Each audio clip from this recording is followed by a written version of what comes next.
ଆରେ କ'ଣ ଗୋଟଉଛ ଦେଖି ଦେ ଟିକିଲି ସୁନା ଏବଂ ତା ଦେହରେ ସବୁ ତ୍ରିଶୂଳ ବୃଷଭ ସବୁ ଚିହ୍ନ ଅଛି।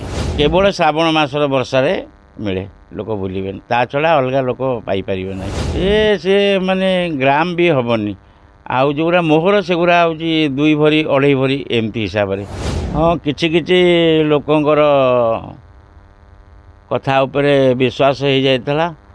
ତାପରେ ମୁଁ 85 ମସିହାରେ ଆସିଲା ପରେ ବି ଯେମିତି ଶ୍ରାବଣ ମାସ ଧାଡ଼ି ବର୍ଷା ହେବ 3 ଦିନ ଲାଗିକିରି, ତାପରେ ଯେମିତି ବର୍ଷା ଛାଡ଼ିଯିବ ତାପରେ ଦେଖିବି ଲୋକ ଖାଲି ଚାରିଆଡ଼େ ବୁଲୁଛନ୍ତି ପଡ଼ିଆ ସାରା। ଆରେ କ'ଣ ଗୋଟଉଛ ଦେଖି ଦେ ଟିକିଲି ସୁନା ଏବଂ ତା ଦେହରେ ସବୁ ତ୍ରିଶୂଳ ବୃଷଭ ସବୁ ଚିହ୍ନ ଅଛି।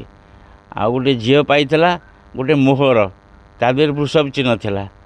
ଆଉ ସେମାନେ ପାଆନ୍ତି ଆସିକି, ଯାହାର ଭକ୍ତି ହୁଏ ସିଏ କିଛି ଠାକୁରଙ୍କୁ ଦିଅନ୍ତି, ନହେଲେ ସିଏ ତାର ନିଜେ ନେଇଯାଆନ୍ତି।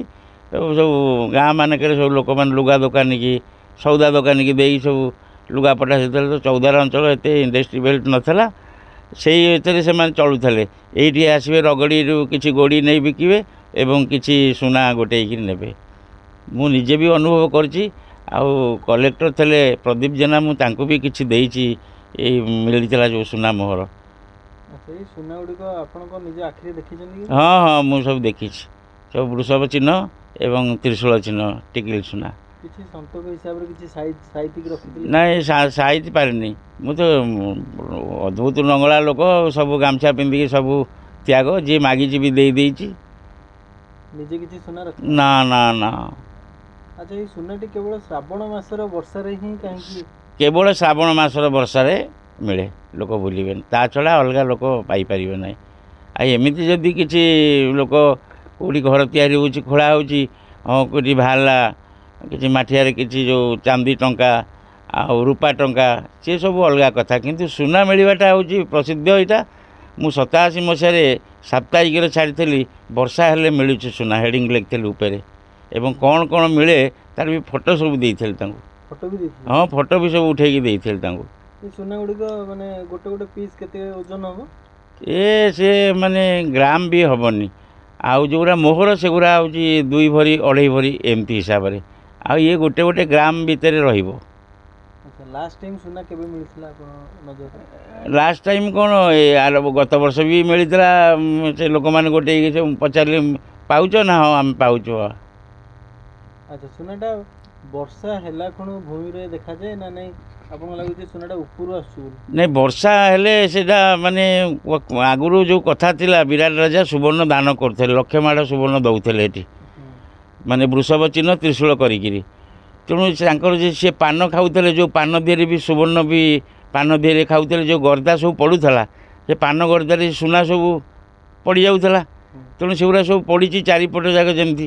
ଆଉ ସେ ତ ଦ୍ୱାପର ଯୁଗର ହିଷ୍ଟ୍ରି ନା, ତେଣୁ ସେ ଏବେ କାଳେ ସବୁ ଧୀରେ ଧୀରେ ବର୍ଷା ହେଲା ପରେ ମିଳୁଛି। ଆଉ କ'ଣ, ଯଦି ସୁନା ମିଳୁଛି ତାହେଲେ ତ ସରକାର ନିଜେ ସେ ଜାଗାଟା ଖୋଳାଖୋଳି କରି ଦେଖିଥାନ୍ତେ। ହଁ, ସରକାର ଖନନ କରୁଥିଲେ, ସେ ଭିତରଟା ଇଏ କରୁଥିଲେ। ପ୍ରଥମେ ନାଗଦେବତା ବାହାରିଲା, ଯେଉଁଟାକି ତାକୁ ବାଡ଼େଇ ମାରିଦେଲେ। ତାପରେ ଆମର ଚୌଦ୍ୱାର ରବିରାୟ ପୂଜୁଥିଲା ଯିଏ, ସିଏ ଦେହାନ୍ତ ହେଇଗଲେ। ତାପରେ ବନ୍ଦ କରି ଆଉ କେହି ଆସିଲେନି। ଆଉ ପ୍ରଥମେ ଯେତେବେଳେ ଖୋଳିଲେ, ବାବାଜୀକି ଡାକିକି ନେଇଥିଲେ, ମୋତେ ଡାକିକି ନେଇଥିଲେ ସେମାନେ। ଭାରତ ସରକାର କହିଲା, ତୁମେ ଏଇଠି ଘଣ୍ଟା ବଜା ଆଉ ଶଙ୍ଖ ଫୁଙ୍କ। ଆମେ ଶଙ୍ଖ ଘଣ୍ଟ ବଜେଇଲା ପରେ ଅଳ୍ପ ଟିକେ ପୂଜା କରିକି ସେ ଆରମ୍ଭ କରିଥିଲେ। 5 ଫୁଟ ଖୋଳିଛନ୍ତି, ତାପରେ ବାହାରିଲା ନାଗଦେବତା। ତାପରେ ପୁଣି ଏମାନଙ୍କର 3 ମାସ ପରେ, 6 ମାସ ପରେ ପୁଣି ଯୋଉ ଖୋଳିଲା ବେଳକୁ ପୁଣି ଆଉ ଗୋଟେ ବାହାରିଲା, ତାକୁ ନେଇ ବାରବାଟୀ ଦୁର୍ଗରେ ଛାଡ଼ିଦେଲେ।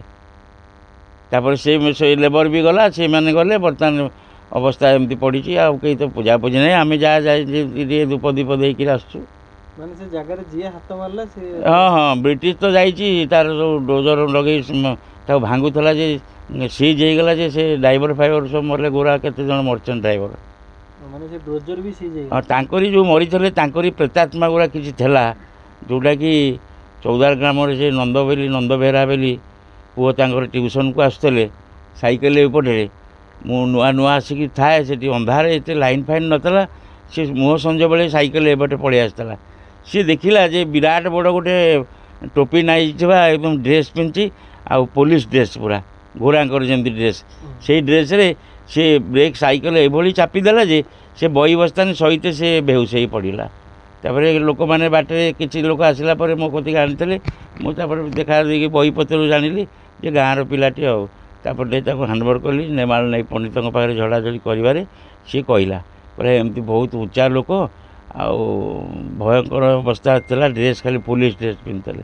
ତାମାନେ ସେ ଗୋରାଙ୍କର ସିଏ ସେତେବେଳେ ଗୋରାମାନେ ସବୁ ଡ୍ରେସ୍ ପିନ୍ଧୁଥିଲେ ଖାକି ଡ୍ରେସ୍ ହେରିକା। ଆଉ ସେ ଏଭଳି ଭାବରେ ସାଇକେଲ ଆସିଲା ଯେ ସେ ସେଇଠି ବେହୋସ ହେଇଯାଇଥିଲା। ତାପରେ ବହୁତ ଅଦ୍ଭୁତ ପ୍ରକାର ଲୀଳା ଏଠି ଲୋକ ଦେଖିଛନ୍ତି। ମୁଁ ବି ଦେଖିଛି ନିଜେ ମଶାଣି ଯେତେବେଳେ ତିଆରି ହେଇନଥିଲା ଏଇପଟରୁ 3ଟି ସ୍ତ୍ରୀ ଲୋକ ଗଲେ ଯାହାକି ସମସ୍ତଙ୍କର ଜଟ ଅଛି ତଳକୁ କିନ୍ତୁ ମୁହଁ ଦେଖିନି। ପଛପଟ ଗୁଡ଼ା ସବୁ ସମ୍ପୂର୍ଣ୍ଣ ଦେଖିଛି। ତାପରେ ମୋ ସାଙ୍ଗରେ ଯିଏ ରଘୁପାତ୍ର ଥିଲା ସେ ବେହୋସ ହେଇଗଲେ। ଯାହା ମୁଁ ତାଙ୍କୁ ଆଣି ଝଡ଼ାଝଡ଼ି କରିକି ଆସିଲି। ସେ ଆଉ ଆସିଲେନି ଏ ମଠକୁ। କହିଲେ ନାଇଁ ମୋତେ ଭୟ ଲାଗୁଛି ଆପଣ ରୁହନ୍ତୁ ତେଣୁ ଯାହା ହେବ ହେବ। କିନ୍ତୁ ସେବେଠାରୁ ତ ମୁଁ ଏକୁଟିଆ ଥିଲି। ଏବେ ସୁଦ୍ଧା ବି ସେଇ ଏକୁଟିଆ। ଏବେ ଧୀରେ ଧୀରେ ମଠ ପରିବେଶ ସୃଷ୍ଟି ହେଲା ପରେ ଭକ୍ତ ଯିଏ ଆସିକି ଚାଲିଛି। ଆଉ ଗାଁରୁ ବି କିଛି ଲୋକ ବି ଭକ୍ତ ସାହାଯ୍ୟ ସହାନୁଭୂତି କରୁଛନ୍ତି। ଆଜିକାଲିର ପିଲା ଯେଉଁମାନେ ଫେସବୁକ୍ ଇନଷ୍ଟାଗ୍ରାମ ଏସବୁ ଚଲାଉଛନ୍ତି ଆପଣଙ୍କ କଥାକୁ ବିଶ୍ୱାସ କରିବେନି। କହିବେ ଯେ ବାବା ବୋଧେ ମିଛ କହୁଛନ୍ତି। ନା ମୋ ନିଜ ଗାଁରେ 5ଟା ୱାର୍ଡ଼ ଆପଣ 5ଟା ୱାର୍ଡ଼ ପଚାରିବେ କହିବେ ବାବାଙ୍କର କ'ଣ ଗତିବିଧି ସେ କହିବେ ସେମାନେ। ମୋର ୟଙ୍ଗ ଟାଇମ୍ରେ ମୁଁ ଏଠି ରହିଛି ମାନେ ଚିନ୍ତା କରନ୍ତୁ ମୋର କେତେ କ୍ଲାସମେଟ୍ ସବୁ ଥିଲେ। ମୁଁ ମେଟ୍ରିକ୍ ପାସ୍ ପରେ ମୋର ପାଖରେ କେତେ ସାଙ୍ଗ ଥିଲେ। ସବୁ ସାଙ୍ଗମାନେ ସବୁ ଚାକିରି ବଡ଼ ବଡ଼ କରିଯାଇଛନ୍ତି କିନ୍ତୁ ମୁଁ କିଛି କରିନି। ମୁଁ ଗାମୁଛା ପିନ୍ଧିକି ଏଇଠି ରହିଛି। ତେଣୁ ତାଙ୍କର ଆତ୍ମବିଶ୍ୱାସ ନିଶ୍ଚିତ ଯେ ଏତେ ତ୍ୟାଗ କେମିତି ୟାଙ୍କ ପାଖରେ ରହିଲେ। ନାଇଁ କିଛି ନା କିଛି ଅଛି ତାଙ୍କ ପାଖରେ ଯେଉଁଟାକି ସେ ସେଇଟା ବୁଝି ଯାଇଛନ୍ତି। ତେଣୁ ସେ ଗୋଟେ ଜାଗାରେ ନିରୋଳାରେ ରହୁଛନ୍ତି। ଏମିତି ଗାଁରେ ଡାକିଲେ ନିମନ୍ତ୍ରଣ କଲେ ଯାଏ। ବାବା ଆପଣ କହୁଛନ୍ତି ଏତେ ବର୍ଷ ହେଲା ଅଛନ୍ତି ତ୍ୟାଗ କରିଛନ୍ତି ଆପଣ ସେ ସୁନାକୁ ଦେଖିକି ଆଉ ଆପଣ ଲୋଭ କରିନାହାନ୍ତି? ନା ସୁନା ମୁଁ ପୋଖରୀରୁ ଯେଉଁ ମିଳିଥିଲା ସେ ମୂର୍ତ୍ତି ଫୂର୍ତ୍ତି ଯାହା ବି ସବୁ ପଇସା ମିଳିଥିଲା ମୁଁ ସବୁ ସେ ମୋଠୁ ନେଇଯାଇଛନ୍ତି ମଧ୍ୟ ଲୋକ ବୁତେଇ ବାତେଇ କିନ୍ତୁ ମୁଁ କାହାର କିଛି ନେଇନି କି ତାକୁ ଭୋଗ ବି କରେନି। ସମ୍ପୂର୍ଣ୍ଣ ମୁଁ ତ୍ୟାଗ କରିଦେଇଛି ଟୋଟାଲ। ଆଚ୍ଛା 10ମ ପରେ ପରେ ଆପଣ ଏଇଠି ରହିଲେ? ହଁ ବ୍ରିଟିଶର ବନ୍ଧୁକ ଗୁଳି ମିଳିଥିଲା ତାକୁ ବି 4 ବାଟିଆ ସବୁ ଡିପୋଜିଟ କରିଦେଲି ଟୋଟାଲ କିଛି ବି ରଖିଲିନି। ବ୍ରିଟିଶଙ୍କର କେବଳ ବନ୍ଧୁକ ଗୁଳି ନା ଆଉ କିଛି? ହଁ ଇଷ୍ଟ ଇଣ୍ଡିଆ କମ୍ପାନୀର ବନ୍ଧୁକ ଗୁଳି ସବୁ ମିଳିଥିଲା।